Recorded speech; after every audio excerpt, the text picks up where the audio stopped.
Hey there everyone, this is Matt for Creative Reviews. Today we are here with an Apple iPad Air. This is, of course, a black slate version, and it has a capacity of 16 gigabytes. This is the smallest one that you can possibly get. We're going to be doing an experience review on it.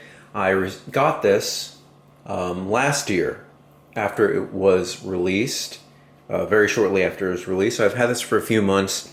Today is May 29th, it's a Thursday, so we're going to be checking out how this has been doing, what has come out since, and how this could be improved for its next generation, seeing as we are in May, going into June. In a few months there will be a new iPad Air, there will be iOS 8, there will be a lot of things to come. Alright, let's begin with its functionality and what exactly I use it for. I use it to check Facebook. Does that very well. It can post things, post photos very easily from the application, much like other applications out there. Another thing that I use this for is to check my email and to send out emails. And this works also very easily. You can attach photos, videos, and again, respond to everything right here. It's very quick. You can categorize all your separate emails. You can categorize what is junk, trash, what's important, what's been flagged. Another thing is games, or game in this case. Clash of Clans is one of my favorite games. It runs very smoothly, it loads up properly. Let's load that up here.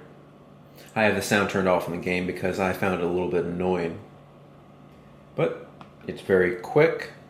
Pinch and zoom is very quick. When you go and attack, everything loads up properly.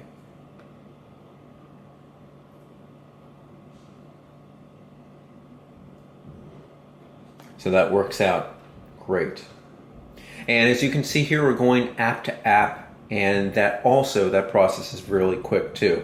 If you want to check out all the applications you have open, double tap the home button here and you have everything that we have open right now. Pictures, very clear on this. This does have a retina display, and here are some pictures we've taken. All very clear. Saturation on this is great. Much better than the iPad mini with retina display, which is almost a joke in how unsaturated the colors can be compared to this and other screens like the MacBook Pro and even other PCs in the market right now. More things. Bank of America just got an update. Everything looks very clean. It is also very secure, and it's a good way that you can jump to calling customer support in the application. All the applications, it seems, for the iPad are well thought out, and that's what you get when you have a curated app store where you don't have junk apps and a lot of spyware, much like Android is or has.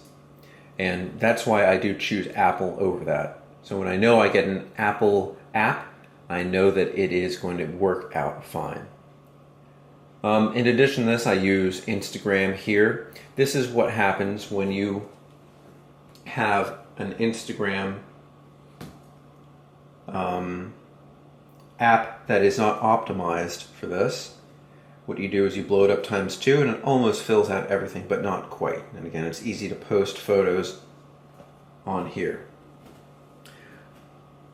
Battery life is great on this. This will definitely last me a day. I do use it a lot, so my day is a little bit more than what your average day would be. I do use this to research. I use this at some times to make movies on here when I don't want to use my MacBook Pro or can't use it, and it works out fine.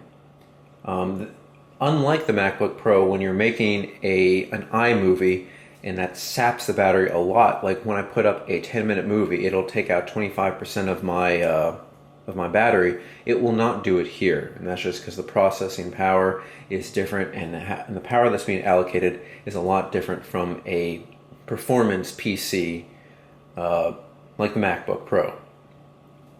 But so far, everything is fine. The few improvements that I can see and may be coming in iOS 8 are dual screen functionality. You've probably seen the Microsoft commercials where or I believe it's maybe Samsung commercials where you can do two things at once. You have split screens.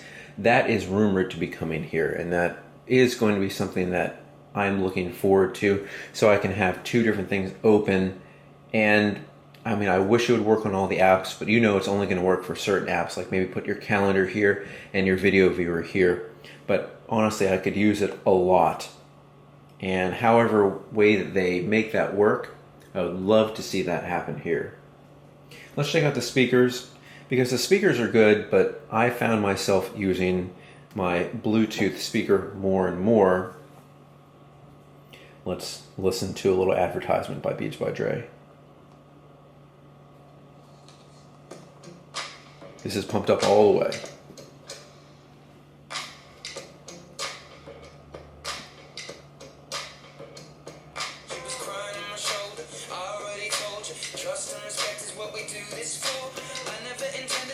So this sounds pretty good.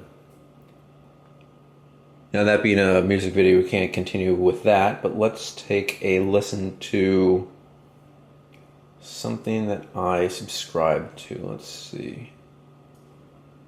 The sound, again, is good, not great. It needs to be louder. It does fill up a room, but it's not going to power a party. That's why you need one of these. If you don't want to get this, you can get something less expensive than that. So let's see what we have here. Well, let's just do a simple thing. We're going to check out one of our own reviews. Or somebody talking. The best part about the interview on NFL Network was the quote that we weren't able to show you, but this is what Aqib Talib said. He said that this debate is just like Biggie and Pac. It'll never be settled. Just got to pick your side and vibe with it. All right, as you can see here, another application that is really well thought out, YouTube, where you can have full screen video or a small video and still navigate it. That's something else I would like to come to the entire iPad. While you're able to listen and watch something, I would like to be able to do something else in the meantime. So multitasking is something that I'm looking for in the next iPad. And I know that they can do it. It does have a 64-bit architecture, but it's something they have yet to do, and hopefully they'll release with iOS 8. Rumored other things is a denser pixel ratio, a Touch ID for this. I'm not really too interested in this unless they release some other software where you can do more with it other than just make payments and unlock your tablet or smartphone. But all in all, it's great. Let's pump this up to the full brightness. Brightness is great on this.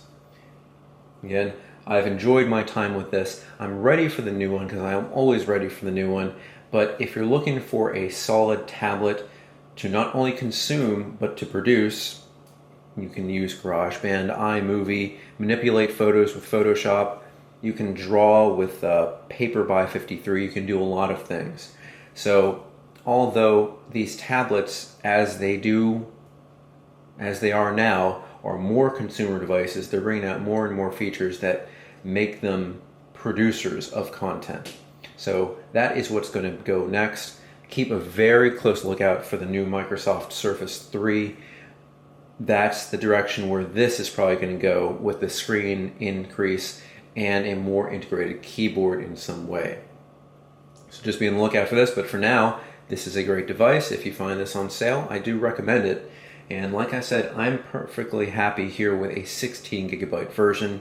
I've not found any reason to go all out and get a huge 128 capacity device. When you have cloud storage, it's no longer a necessity anymore. All right, so this has been Matt for Creative Reviews. We've been doing an experience review with Apple's iPad Air. This is a 16 gigabyte black slate version. All right, find us on Facebook, Twitter, Instagram, and Blogger. Let us know what you like and what you don't like. And don't forget to subscribe.